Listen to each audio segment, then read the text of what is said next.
Okay, so the coalition falls. It's election time again, 1987. Because Labour and Fine Gael can't agree on changes to the budget, they recognise that changes need to occur, but Labour don't want any more cuts, especially around the area of public spending, healthcare and social welfare. So Fitzgerald sees no other option but to ask the president to dissolve the Dáil, and it's election time again in 1987. It's a very fraught campaign. All the parties are gunning hard for a seat in government, but it is a very narrow victory, but a victory nonetheless for Fianna Fáil.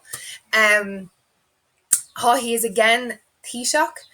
Um, he chooses to lead a minority government, and rather than negotiate with other parties and independents, maybe he feels that he's been down that road before.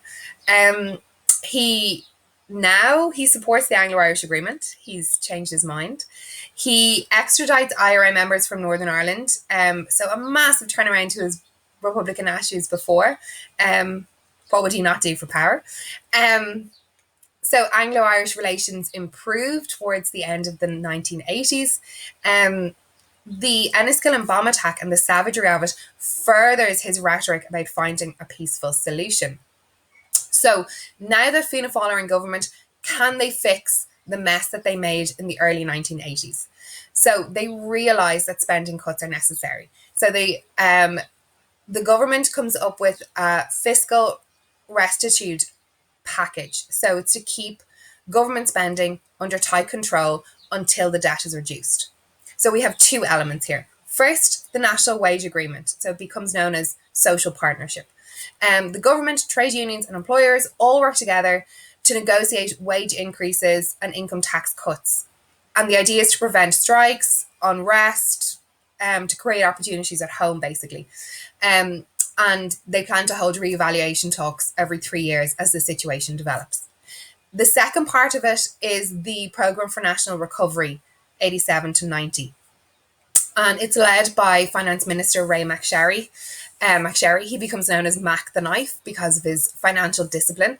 And he introduced a number of new initiatives which do go a long way towards solving the crisis. He cuts government spending across departments, health, education, agriculture, but in varying degrees. It's not a blanket cut. There's a pay freeze for public sector workers and a public sector recruitment embargo, which means that no more promotions and no more new hires to the public sector.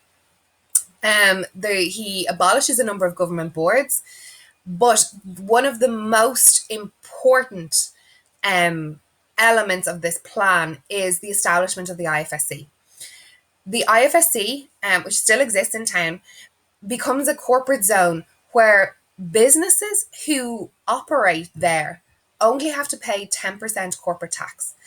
And the 10% corporate tax rate is what encourages foreign businesses to invest in Ireland, brings about a change to the economy, creates employment opportunities at home, which means that people stay at home, reduces unemployment, creates educational opportunities because now jobs are being created in businesses where they hadn't existed before. So this 10% corporate tax has huge ripple effects across the economy.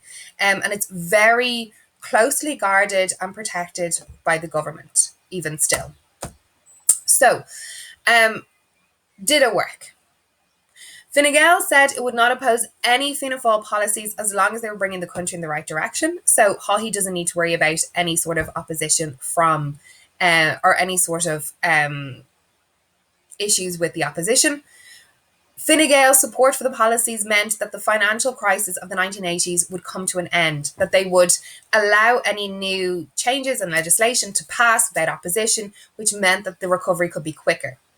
So by 1988, following a harsh budget, exports increased by 14%.